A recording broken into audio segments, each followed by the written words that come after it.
So my name is Tahera Attarwala. I am a graduate student from Delaware State University within the Department of Agriculture and Natural Resources. So today I'm going to be presenting on the topic of aragonite saturation as an indicator for oyster habitat health in Delaware's inland bays. So just a little introduction. So ocean acidification causes a decrease in carbon ions due to the rise in carbon dioxide. And this can make building and maintaining the shells and other calcium carbonate structures difficult for organisms such as crabs, clams, and my focus is on oysters. So aragonite saturation state is a measure of the carbonate ion concentration in the water. So just a little background on what aragonite is. Aragonite is a more soluble form of calcium carbonate, and it is mainly biomineralized by oyster larvae, while calcite, which is another form of calcium carbonate that we look at, is a more stable form and is mainly used by the adult oysters. So typically how we measure the aragonite saturation state is values greater than 1 are considered supersaturated, while values less than 1 are considered undersaturated. So these low saturation states have the potential to cause the calcifying organisms to become stressed due to the elevated metabolic cost of calcification under these less favorable conditions. And it can also impact the growth of their shell area as well as the calcium content of their shells. So our main objective for this research was to calculate the aragonite saturation state in Delaware's inland bays to evaluate the suitability of the different sites for oyster farming and additional reef efforts. So first, I just want to start with the importance of oyster aquaculture and restoration in Delaware. So oyster aquaculture is an important re-emerging industry in Delaware. We know that oysters provide not only economic benefits for the state, but also essential ecological services, such as maintaining water quality and providing habitat for many fish assemblages and other aquatic species. So we have many ongoing projects related to oysters that are conducted within our inland bays by Delaware Center for Inland Bays, which is an organization that we do work closely with. Those include the establishment of artificial oyster reefs. They just recently deployed 2 artificial reefs in Hobbit Bay and then 1 in Little Assawassee Bay. They also provide oyster gardening programs to teach interested individuals how to farm oysters, and then also several species diversity counts so to get an idea of the different species that utilize the oysters for either food or shelter. So for our study sites, we have 7 sites in total. They are constructed artificial pilot reefs, privately owned oyster farms, former oyster farms, and then our control or natural sites. So on the west side, we have on the west side we have Camp Arrowhead, Sally's Cove, and Sally's Control. And then on the east side of our bay, we have the Hobbit Bay Oyster Company, the Rediger Oyster Aquaculture, which is a former aquaculture site that no longer has an established oyster farm, Big Bacon Island, and then Bay City, which is one of our natural control sites. They also do not have oysters, and that is one of our more heavily populated areas in terms of recreational and anthropogenic activity taking place. And all these sites were utilized because they have or have had some form of oyster aquaculture, farming, or natural reefs.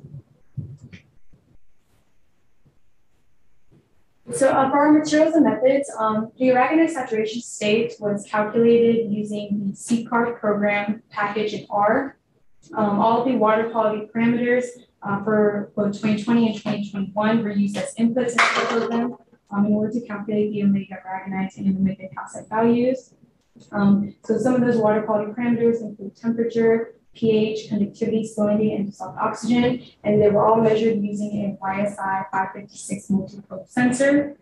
And then Seaborn is a data visualization software, which we use to develop our graphics for the aragonite calcite saturation values. as well as Excel for to graph all of our water quality parameters.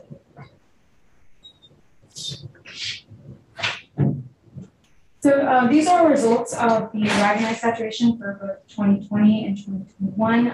I do want to make a quick note about the difference in the axes between the 2 years. So just keep that in mind when comparing the two. So the calculated mega Aragonite levels do fluctuate drastically over time and vary between the different sites and also between the different months. Typically months with that we see higher Aragonite values, such as in the months of July and August, may be influenced by either fluctuating, I wrote salinity levels, but any water quality parameters or the anthropogenic activity that's taking place at those sites within those particular months. But as you can see, all of the Aragonite values are consistently below a saturation state of 30. And then these are our calcite saturation states for 2020 and 2021. The calcite saturation states, although we are receiving higher values than the Aragonite values, they still do fall below 2 during most months.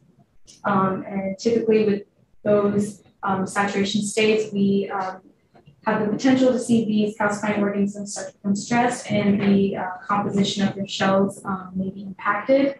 But although a majority of the Aragonite calcite values are considered undersaturated, net calcification and growth of eastern oysters are still possible, and it has still been observed in other studies.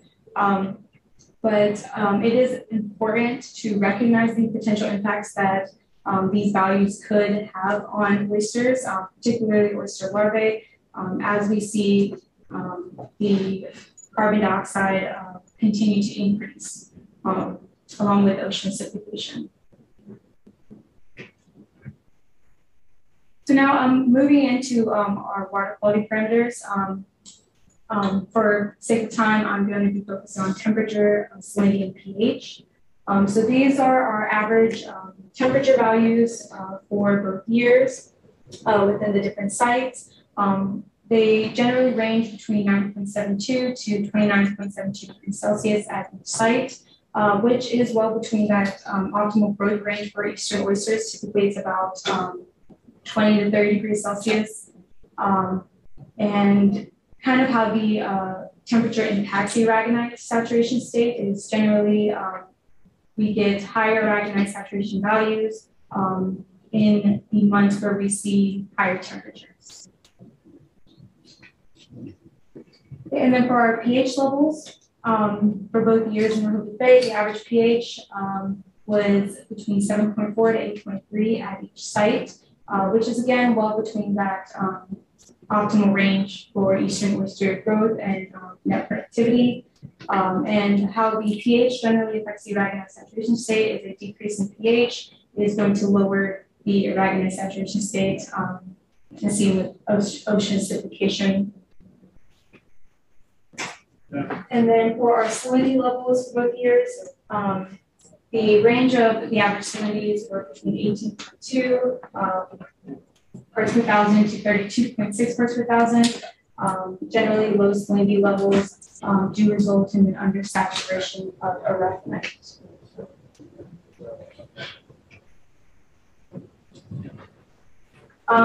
So according to the water quality parameters, so our salinity, our temperature, our pH, they are all generally in that ideal range for optimal eastern oyster growth.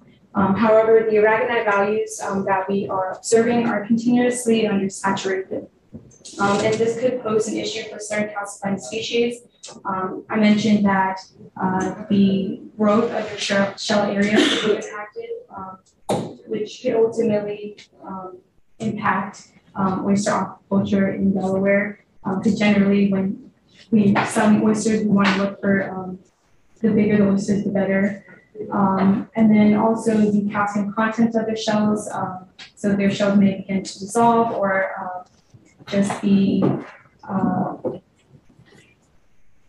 it will just impact the ability for them to form their shells. And It could also have the potential to cause these species to remain in the water column for longer periods of time in order to kind of catch up with that calcification. So that could remaining in the water column for longer periods of time can make them more susceptible to sedation and other diseases. So since the calcium content of the shells and the growth, so ocean acidification, the rise of CO2, is predicted to have a greater impact on calcifying organisms, mainly the eastern oyster in the future. Since the shell area and the calcium content is going to be impacted, it could also, it could also impact the oyster farming and reef efforts in Delaware's inland bays. So these sites may not be suitable for oyster aquaculture farming or the natural oyster reefs to be established. Ultimately, continued monitoring of the water quality in the bay is recommended, as well as continuing to monitor the aragonite and calcite values and keep a close eye on those for the future. So for my acknowledgements, I would just like to acknowledge my funding, the USDA NEPA Capacity Building Grant, my supervisor, Dr. Bolmio Osbe, the Center for Inland Bays for their continued efforts in oyster restoration, and as well as the aquatic science research lab team and all the interns at Delaware State University who helped to make this project possible. Now I'll be happy to take any questions at this time.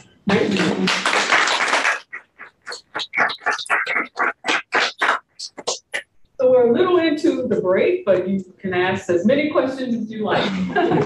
Yes, I had a question about the aragonite and the calcite saturation. Do you feel like that carbon would be the pretty much the elemental factor that impacts that, and why do you feel that way?